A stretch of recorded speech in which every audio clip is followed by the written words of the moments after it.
আমার ঠাকুমার খুব পছন্দের একটি খাবার আজ আমি রান্না করব। নমস্কার, আমি মমতা বর্মন। কোচবিহারের একটি গ্রামে আমি আর আমার বৃদ্ধ ঠাকুমা বসবাস করি। আজ আমি রান্না করব একদম মাংসের মতন করে কাঁঠালের তরকারি। আর এই কাঁঠালটা আমাকে আমার একজন খুব কাছের মানুষ দিয়ে গেছে। কাঁঠালটা দিয়ে গেছিল গতকালই ভেবেছিলাম যে আমি পরের দিন মানে আজকে কাঁঠালের তরকারি বানাবো একদম মাংসের মতন করে। তাই আমি আর দেরি না করেই একদম কাঁঠাল কাটতে বসে গেছি। আর কাঁঠালটা কেটে আমি কিছু পরিমাণ জলের মধ্যে কাঁঠালটাকে ভিজিয়ে রেখেছিলাম যেন আঠাগুলো ছাড়িয়ে যায়। আর এই পদ্ধতিটা আমি আমার বাবার থেকে শিখেছি। বাবা যখন আগে রান্না করতেন বাড়িতে, মানে প্রায়ই রান্না করতেন, তো যখন কাঁঠাল বানাতো বাবা, তখন বাবা এইভাবে ঠিক কাটার পরে জলের মধ্যে ভিজিয়ে রাখতো যেন আঠাটা ছাড়িয়ে যায়। আর জলের মধ্যে ভেজালেও আঠাটা ছাড়িয়ে যায়। অনেকে যেরকম যে বটিতে তেল লাগিয়ে বা হাতে তেল লাগিয়ে আগে আঠাটাকে ছাড়িয়ে নেয় তারপর কাটে, কিন্তু আমি এই প্রসেসটা মানে পদ্ধতিটা বাবার থেকে শিখেছি যে জলের মধ্যে কিছু পরিমাণ জলে তুমি কাঁঠালটা ভিজিয়ে রাখবে, দেখবে আঠাটা ছাড়িয়ে যাবে। আমার কাঁঠাল কাটা হয়ে গেছে আর আমি 3টে আলুও দিয়েছি। বেশি পরিমাণ আলু দিইনি, আলু দিলে সেরকম একটা ভালোও লাগবে না। এই কারণে ঠাকুমা যেহেতু আলু খেতে পছন্দ করে তাই ঠাকুমার জন্য আলু দিয়ে দিয়েছি। আমার ঠাকুমা সেরকম একটা মাংস খেতে পছন্দ করে না, সেই কারণে আমি ভাবলাম যে না, ঠাকুমাকে একটু কাঁঠাল বানিয়ে খাওয়ানো যাক। তারপর এইদিকে আমি কাঁঠালটা সেদ্ধ করতে দিয়ে দিয়েছি। সেদ্ধর মধ্যে হালকা লবণ দিয়েছি আর হলুদ দিয়েছি। কাঁঠালটা যতক্ষণ সেদ্ধ হবে ততক্ষণে আমি মশলাগুলো রেডি করে নিচ্ছি। সবার প্রথম পেঁয়াজ কেটে নিচ্ছি।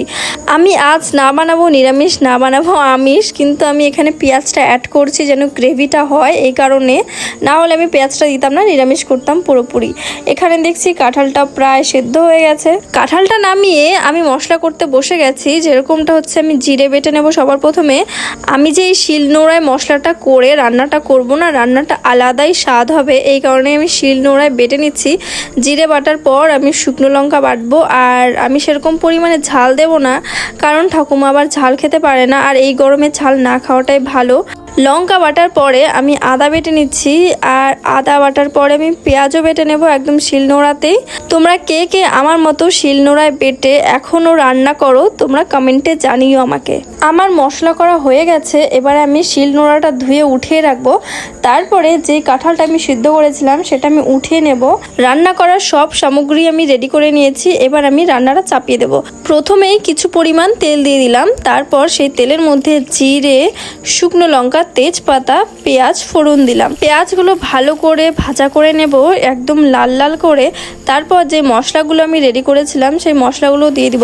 মশলার কালারটা এত সুন্দর এসছে সেটা তোমরা দেখতেই পাচ্ছ। মশলাটা কষিয়ে নেওয়ার পর আমি কাঁঠালগুলো দিয়ে দিলাম, যে কাঁঠালগুলো আমি সেদ্ধ করে রেখেছিলাম।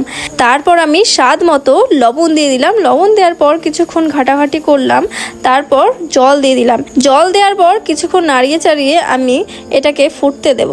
চলো, তরকারি ততক্ষণ ফুটতে থাকুক, ততক্ষণে আমি কিছু কাজ বাকি আছে সেগুলো করিনি। লবণ শেষ হয়ে গেছিল, তাই আমি লবণ কিনে নিয়ে এসেছিলাম, কিন্তু এখানে দেখি যে কৌটোগুলো খুব নোংরা হয়ে গেছে। তাই আমি সব কৌটোগুলো আগের দিন ধুয়ে দিয়েছি। কৌটোগুলো ভেজা ছিল তাই আমি মশলাগুলো ঢেলে রাখতে পারিনি, কিন্তু আজকে কৌটোগুলো শুকিয়ে গেছে। তাই ভাবলাম যতক্ষণে তরকারি ফুটবে ততক্ষণে আমি এই কাজগুলো করিনি। লবণ ঢেলে রাখলাম, তারপর পাঁচফোড়ন, বেসন, সরষা এগুলো সব আমি ঢেলে রাখলাম। এখন এগুলো ভালো থাকবে। তারপর এখানে আমি তাকিয়ে দেখি যে তরকারিও ফুটে গেছে প্রায়। তারপর আমি তাড়াতাড়ি করে গরম মশলা দিয়ে নামিয়ে নিলাম। আমি ভেবেছিলাম দুপুরে ঠাকুমাকে খেতে দেব, কিন্তু আমার রান্নাটা দেরি হয়ে গেছিল। এইদিকে কাকি ঠাকুমাকে ভাত দিয়ে দিয়েছিল, তাই ঠাকুমা ভাত খেয়েও নিয়েছে দুপুরবেলা। তাই ভেবেছি যে ঠাকুমাকে আমি রাতে খেতে দিব। আর রান্না হতেও অনেকটা সময় লেগে গেছিল বলে আমারও খুব খিদে পেয়ে গেছিল। তাই আমি খাবার বেড়ে আমি খেতে বসে পড়েছি। আর আমি আজকে বারান্দায় খেতে বসেছি। আমি সেরকম বারান্দায় খেতে বসি না, আমি ঘরেই খেয়ে নিই। একা একা যেহেতু খাই তাই বারান্দায় আর খেতে বসি না, কিন্তু আজকে ভাবলাম যে আজকে আমি বারান্দাতেই খাবো। আর এই বারান্দায় খাবার খেতে খেতে আমার একদম আগের কথা মনে পড়ে যাচ্ছিল। যখন আমাদের বাবা মা ছিল তখন আমরা ছিলাম 3 বোন বাড়িতে, আর আমরা সবাই মিলে এই বারান্দায় খেতে বসতাম। বাবা বসতো, আমি, বোন, দিদি, তারপর দিদা বসতো, তারপর ঠাম্মা বসতো, তারপর মা সবার শেষে বসতো। আমরা ওই সময়টায় খুব মজা করে খাবার খেতাম সবাই মিলে। খুব আনন্দ লাগতো আর খুব তৃপ্তিও হতো।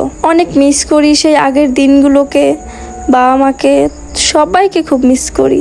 সেই দিনগুলো তো আর কখনো ফিরে পাবো না, কিন্তু সেই যে স্মৃতি, সেই স্মৃতিগুলো নিয়েই বেঁচে থাকবো। সত্যি কথা হচ্ছে, আনন্দের সময়গুলো আমাদের জীবনে খুব অল্প সময়ের জন্যই আসে। আমাদের উচিত আমরা যখনই যেই সময় যেই পরিস্থিতিতেই থাকি না কেন, আমাদের সেই সময়টা ভালোভাবে ভালো মতো করে সময়টাকে কাটানো উচিত, আনন্দ করা উচিত। দুঃখ তো সব সময়ই থাকবে, তাই না? সেই দুঃখের মধ্যেও আমাদেরকে আনন্দ বা সুখ সেটাকে খুঁজে নিতে হবে। আচ্ছা, আমি অনেক জ্ঞান দিয়ে দিচ্ছি, তাই না? জানি তোমাদের অনেক খারাপ লাগছে।